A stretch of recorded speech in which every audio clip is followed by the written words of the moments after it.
on va conclure ce chapitre par une dernière partie qui est un petit peu limite entre le programme et le hors-programme. Donc, composition. Si vous avez une fonction g dérivable sur un intervalle i, et on vous dit si j est un intervalle tel que pour tous les réels de j, ax plus b appartiennent à i. Alors, je vous laisse faire un schéma pour comprendre ce que ça veut dire. Après, bon, c'est... au final, vous, ça ne sera pas très important, hein, cette question d'intervalle, normalement. Alors, la fonction f définie sur j par f de x égale g de ax plus b. Donc, en fait, vous avez une fonction dans une fonction. C'est le principe d'une composition. Est dérivable sur j. Et pour tout x de j, on a f' de x égale a fois g' de ax plus b. Bon. On va faire l'application numéro 10, mais vous allez voir que je ne vais pas utiliser réellement cette propriété numéro 17. Vous allez voir comment on doit comprendre en fait cette propriété numéro 17. Donc, pour tout réel x, donc pour tout réel x, on a. Donc nous avons ici f de x égale ça. Et donc on va dire que f de x c'est quoi? Bah, c'est u de x et tout ça à la puissance 3. Donc c'est égal à u de x, tout ça à la puissance 3, avec u de x qui est égal à quoi? Bah, c'est égal à l'intérieur, donc 2x plus 1. Ensuite, on va dériver ça. U'x égale 2. Voilà. Maintenant, on va prendre f' de x égale, et en fait, la formule que je vous conseille, je vous conseille d'apprendre la formule telle qu'elle. Vous voyez ici que vous avez quelque chose à la puissance 3, c'est-à-dire vous avez la fonction cube. Ben, la fonction cube, ça va être quoi? La dérivée de la fonction cube, c'est 3 fois quelque chose à la puissance 2. Donc vous allez voir ici 3 fois u de x, donc 3 fois u de x à la puissance 2. Mais il ne faut pas oublier au préalable de multiplier par la dérivée de la fonction u. Et donc, au final, quand vous allez dériver ça, vous allez avoir ici u'x fois, et vous prenez après l'idée de la dérivée de la puissance d'une puissance 3 qui est 3 fois quelque chose à la puissance 2. La seule chose qu'il ne faut pas oublier, c'est de multiplier par u'x. Et du coup, quand on remplace, vous avez 3 fois la dérivée 2. Donc 3 fois 2 fois, alors u de x, 2x plus 1 au carré. Tout ça pour finalement avoir f' de x égale 6 facteur de 2x plus 1 au carré. On laisse le résultat comme ça. Et bien regardez si on veut revoir par rapport à cette propriété-là. Ben, en fait, vous remarquez ici qu'à l'intérieur, donc à l'intérieur ici, vous avez une fonction affine. Et quand on dérive une fonction affine, donc quand on dérive la fonction affine, il ne reste plus que le coefficient directeur. Donc, on va faire le coefficient directeur, ici, de la fonction affine, donc a fois. Et a fois quoi? Et bien après, vous allez voir la fonction g, vous la dérivez. Ben ici, ma fonction g, en fait, c'était quoi? Ma fonction g, c'était la fonction cube. Et donc, cette fonction cube, quand je la dérive, je vous ai dit que c'est 3 fois quelque chose puissance 2. Et donc, vous avez bien le 3 fois quelque chose, puissance 2, et dans ce quelque chose, vous mettez l'intérieur, en fait, à x plus b. Donc, vous remettez 2x plus 1. C'est ce que j'ai fait ici. Je répète. En fait, si je n'utilise pas cette formule-là, je dis ici que le coefficient directeur de... Alors, le coefficient directeur de ça, c'est 2.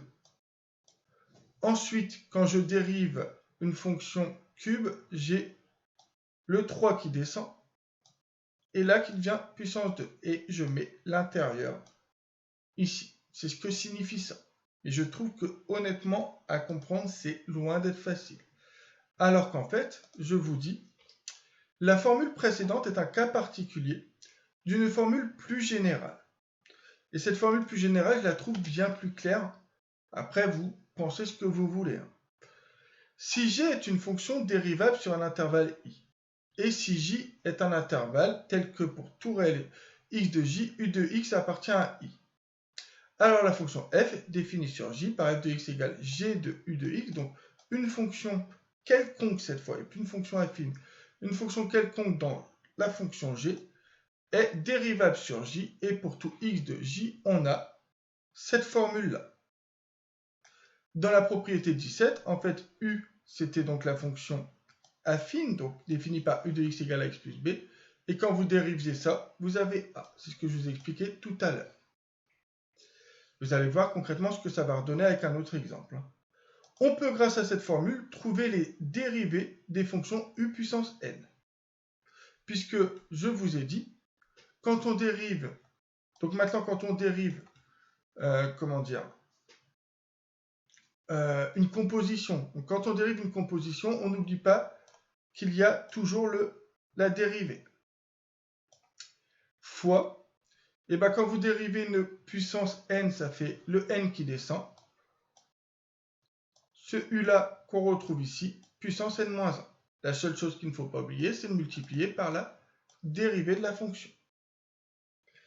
Au passage, je vous rappelle que quand on dérive u carré, ça fait 2 fois u, ou 2 fois u' fois u. Alors, concrètement, ça donne quoi? Ben ici, donc pour tout réel x, on a f de x égale ça. Alors pourquoi cette fonction est définie sur R? Parce que un réel qui est mis au carré est forcément positif.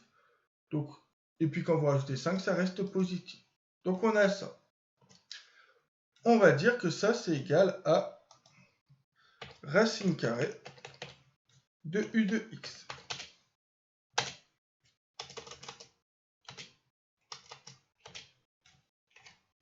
Donc c'est la racine carrée de u de x. Toujours pareil, avec quoi? Avec u de x qui est égal à l'intérieur, donc x carré plus 5. Vous allez me le dériver. Donc u'x égale, quand on dérive x carré, ça fait 2x. Quand on dérive 5, il reste rien. Donc 2x. Ensuite, je vous ai dit, on va passer à la dérivée. La dérivée, quoi qu'il arrive, vous multipliez par u'x. Quoi qu'il arrive, vous multipliez par u'x. Ensuite, c'est quoi la dérivée de la fonction racine carrée? Ben, c'est 1 sur 2. Donc c'est 1 sur 2 racine carrée. Et à l'intérieur de la racine carrée, on met u de x. Voilà la formule qu'on peut voir directement comme ça.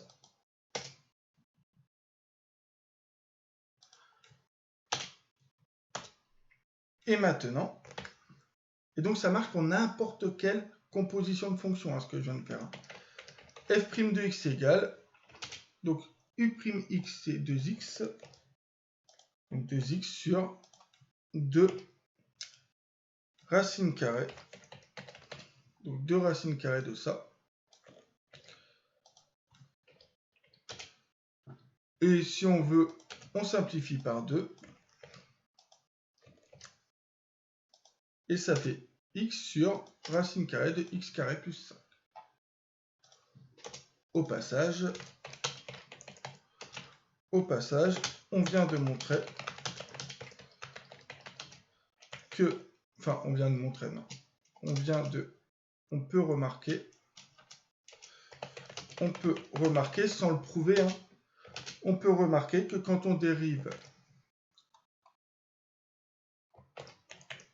racine carrée de U, donc quand on le dérive, alors cette notation n'est pas très académique, mais bon, je pense qu'on comprend ce que ça veut dire. Donc quand on dérive ça, c'est U', donc U' sur 2 racine carrée de U.